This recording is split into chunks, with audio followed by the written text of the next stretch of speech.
અને માનનીય મુખ્યમંત્રીશ્રીના વરદ હસ્તે તેમનું સન્માન કરવાનું છે.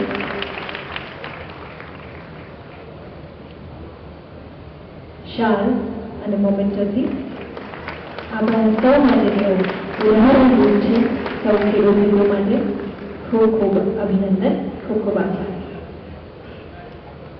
તો આજના અવસરે હવે જેમાં નિર્ણાયક નેતૃત્વ, પારદર્શી વહીવટ અને સંવેદનશીલ અભિગમ હેઠળ ગુજરાત પ્રગતિ પંથ કંડારી રહ્યું છે. ટૂંકા ગાળામાં અનેક લોક કલ્યાણકારી નિર્ણયો દ્વારા સેવા સેતુ, પ્રગતિ સેતુ જેવી નાગરિકલક્ષી પહેલ દ્વારા સર્વ સમાવેશી વિકાસની કટિબદ્ધતાનો તેમણે પરિચય કરાવ્યો છે. એવા આપણા લોક લાડલા મુખ્યમંત્રી શ્રી વિજયભાઈ રૂપાણીને આપણે સાધારણ જોડવા કાર્યોને આમંત્રિત કરીએ.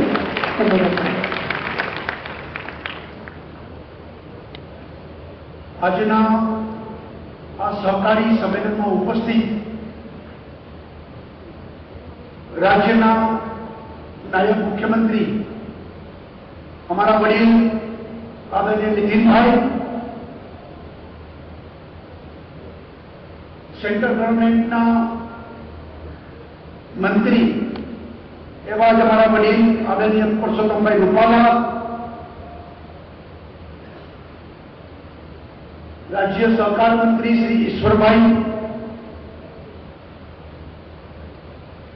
ભારતીય સહકારી સંઘના પ્રમુખ સાંસદ આદરણીય શ્રી ચંદ્રપાલસિંહ યાદવ, સહકારી સંઘના પ્રમુખ જેમને આયોજન કર્યું છે એવા માન્ય ઘનશ્યામભાઈ અમી, પૂર્વ કૃષિ મંત્રી, સહકાર મંત્રી, નેશનલ ફેડરેશન ઓફ સ્ટેટ કોઓપરેટિવના ચેરમેન માન્ય શ્રી દિલીપભાઈ, અર્બન કોઓપરેટિવના ફેડરેશનના ચેરમેન માન્ય જ્યોતિન મામા, માન્ય વાલજીભાઈ ગોડા, માન્ય નરહરીભાઈ અમી, સૌ મંચસ્થ મહાનુભાવો, સહકારી ક્ષેત્રમાં ગુજરાતમાંથી આવેલ સૌ ભાઈઓ અને બહેનો, સૌપ્રથમ આજના કાર્યક્રમ માટે ઘનશ્યામભાઈને ખૂબ ખૂબ અભિનંદન આપું છું. જે રીતે રૂપાલા સાહેબે વાત કરી કે લગભગ 1.5 કરોડથી વધુ 74,000થી વધુ સહકારી મંડળીઓ એને સંગઠિત કરીને આ સહકારી સંઘ ઉભો કર્યો છે. અને આ એવી તાકાત છે કે જે ગુજરાતના જાહેર જીવનને, ગુજરાતના વિકાસને એક નવી ઊંચાઈ ઉપર લઈ જવા માટે સક્ષમ એ પ્રકારનું આ સંગઠન ઘનશ્યામભાઈએ ઉભું કર્યું છે. એમને રાજ્ય સરકાર વતી અભિનંદન આપું છું. સાથે સાથે ગુજરાતને ગૌરવ છે કે સહકારી મુવમેન્ટના આખા દેશમાં 9 મોટા ફેડરેશન અને 9માંથી 4 એ ગુજરાતના લોકો ચેરમેન છે કે જેમનું સન્માન આપણે પહેલા કહ્યું. જે રીતે કોઓપરેટિવ બેંક ઓફ ઇન્ડિયાના ઘનશ્યામભાઈ ચેરમેન છે, અર્બન બેંક ઓફ ફેડરેશનના જ્યોતિર્મામા ચેરમેન છે, નાફેડના માન્ય વાલજીભાઈ ગોડા ચેરમેન છે અને કોઓપરેટિવ બેંકના ફેડરેશનના ચેરમેન તરીકે દિલીપભાઈ કામ કરી રહ્યા છે. ત્યારે આપણે સૌને ગૌરવ થાય કે આખી આ કોઓપરેટિવ મુવમેન્ટમાં ગુજરાત અગ્રેસર છે. આપણે આશા રાખીએ, એમને શુભેચ્છા આપીએ કે 4 લોકો આ ગુજરાત મોડેલ ઉપર સમગ્ર દેશભરમાં કોઓપરેટિવ મુવમેન્ટને વધુ સ્ટ્રેન્થન કરે તેવી રાજ્ય સરકાર તરફથી શુભેચ્છા આપું છું. મને આનંદ પણ એ વાતનો છે કે દૂધમાં અમૂલે આખી દુનિયામાં ગુજરાતનું નામ રોશન કર્યું છે. અમૂલ અને મિલ્ક ફેડરેશન એ આજે એક ચર્ચાનો વિષય છે અને સરકાર કરતા પણ વધુ મોટું આખું તંત્ર અને એના આધાર ઉપર છેવાડાનો પશુપાલન એ બધાનો વિકાસ આપણે અમૂલનું નામ લઈને ગુજરાત ગૌરવ લઈ રહ્યું છે. એવું જ સુગરમાં આજે બારડોલી સુગર સહકારી મંડળી બેંક સુગર મિલની આપણું ફેડરેશન એ બારડોલીનું પણ ખૂબ સુંદર ઉદાહરણ આપણે દેશભરમાં આપી રહ્યા છીએ. અને ખાતરમાં ઇફકો અને ઇફકો દ્વારા જે મોટું પ્રોડક્શન જે ખાતરનું થઈ રહ્યું છે, આ ત્રણેય એવા રોલ મોડેલ છે કે જેને કારણે કોઓપરેટિવમાં એક સક્સેસ સ્ટોરી આપણે પ્રજાને દેખાડી શકીએ છીએ. જે રીતે અગાઉ નીતિનભાઈએ વિસ્તૃત વાત કરી, રૂપાલા સાહેબે પણ વાત કરી કે આવડું મોટું ઇન્ફ્રાસ્ટ્રક્ચર હોય, ગામડે ગામડે મંડળી હોય, તો આપણી પણ જવાબદારી વધે છે. જે સોશિયલ ચેન્જ આપણે લાવવા માંગીએ છીએ એમાં કુપોષણની વાત રૂપાલા સાહેબે કરી કે જે તે સહકારી મંડળી નિર્ણય કરે, સંકલ્પ કરે કે અમારે ત્યાં એક પણ બાળક કુપોષિત નહીં રહે, જે કરવું હશે એ અમે મંડળી કરશું, સરકારની યોજનાને નીચે સુધી અમલીકરણ કરશું. એવી જ રીતે નરેન્દ્રભાઈએ 3-4 આપણે એક માઇલસ્ટોન આપ્યા છે અને ગુજરાતમાં હું એમ માનું છું કે આ સહકારી મંડળીઓ એક વખત નિર્ણય કરીને આ વાતને ઉપાડી લે તો આખા ભારતમાં આપણે ગુજરાત એક નવા માઇલસ્ટોન ઉભા કરી શકશે. કુપોષણની વાત થઈ, એવી રીતે સંપૂર્ણ ઓડીએફ ગ્રામ બને, એટલે કે શૌચાલય જાહેરમાં શૌચ મુક્ત એ ગામ અને બધાના પોતાના શૌચાલય બને. ગુજરાતના 18,000 ગામડાઓ હવેની આ આપણી 21મી સદીમાં કોઈ જાહેરમાં શૌચ ન કરે એ સહકારી મંડળી એની ચિંતા કરે. એવી રીતે સ્વચ્છ ભારત અભિયાન જે વડાપ્રધાને આપણે નારો આપ્યો છે એની ચિંતા પણ નીચે સુધી ગામડાઓમાં થાય. દાખલા તરીકે હમણાં હું એક જુનાગઢ જિલ્લાના ભેસાણ તાલુકાના ગામમાં ગયો હતો.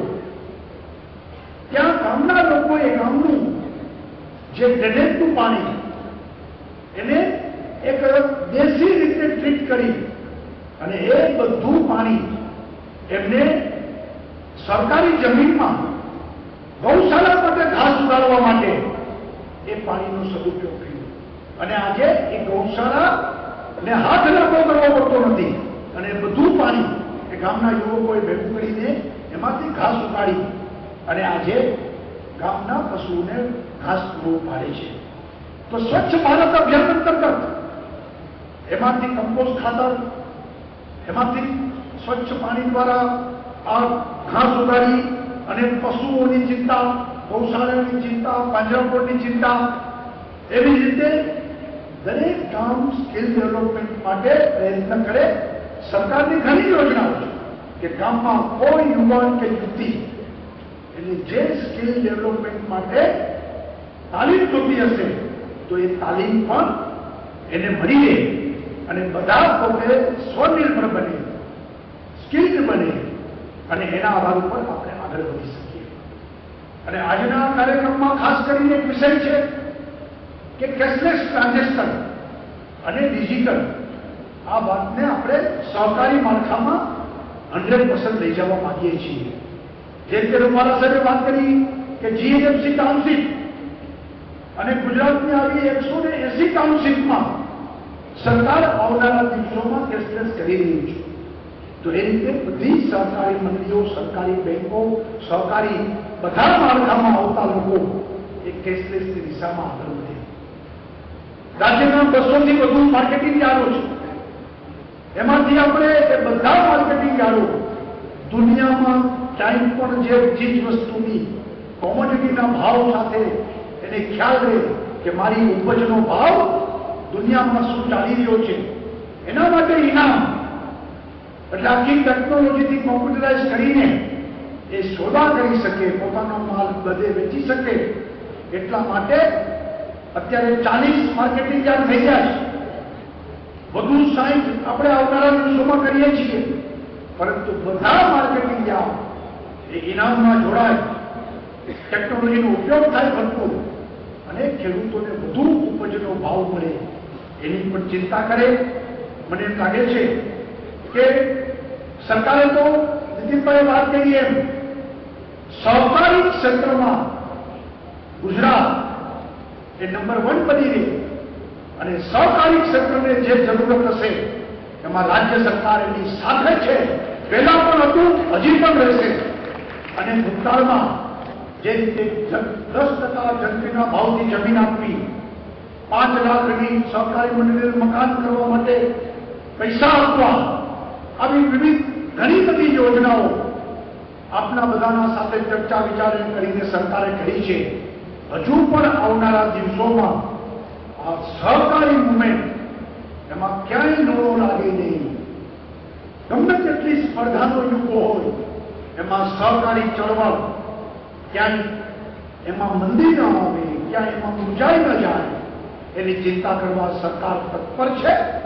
અને આ સરકારે અગાઉ પણ કીધું છે, આ સરકાર ગામડાની સરકાર છે, આ સરકાર ખેડૂતોની સરકાર છે, આ સરકાર ગરીબો અને વંચિતોની સરકાર છે.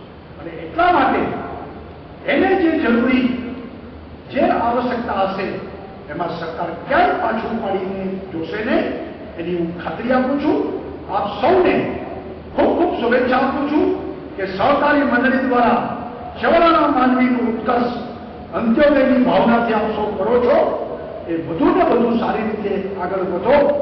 સરકાર તમારી સાથે છે અને આ બધા ફેડરેશનો આવનારા દિવસોમાં એના ચેરમેનો, દૂધના હશે તો એની એક અલગ મિટિંગ સરકાર કરશે, સુગરના હશે તો એની સાથે બેસીશું, બેંકોના હશે તો એની સાથે બેસીશું.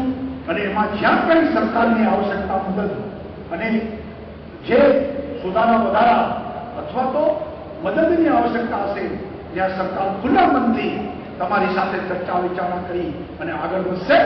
આપણું ગુજરાત એ ગાંધી સરદારનું ગુજરાત એ સહકારીમાં કંઈ પાછું ન રહે એની પૂર્ણતા રીતે ચિંતા કરીને આપણે સૌ સાથે મળી સૌનો સાથ, સૌનો વિકાસ, સહકાર વિના ઉદ્ધાર નહીં એ રીતે વિવાદ અને સંવાદથી લઘુત્તમ સાધનનો મહત્તમ ઉપયોગ કરી છેવાડાના માનવીને કેન્દ્ર સ્થાને રાખી અને આપણે સૌ સાથે મળીને કામ કરીશું એવી ખાતરી આપું છું. ફરી વખત આપ સૌને ખૂબ ખૂબ ધન્યવાદ. ભારત માતા કી જય. જય જય ગરવી ગુજરાત. આપની ઉત્તમ પ્રેરણા, માર્ગદર્શન, બહુવિધ સૂચન અને શુભેચ્છા બદલ ખૂબ ખૂબ આભાર માનીએ અને જોરદાર તાળીઓથી અમે બધાને માનનીય મુખ્યમંત્રીશ્રીના આપેલા ઉદ્બોધનને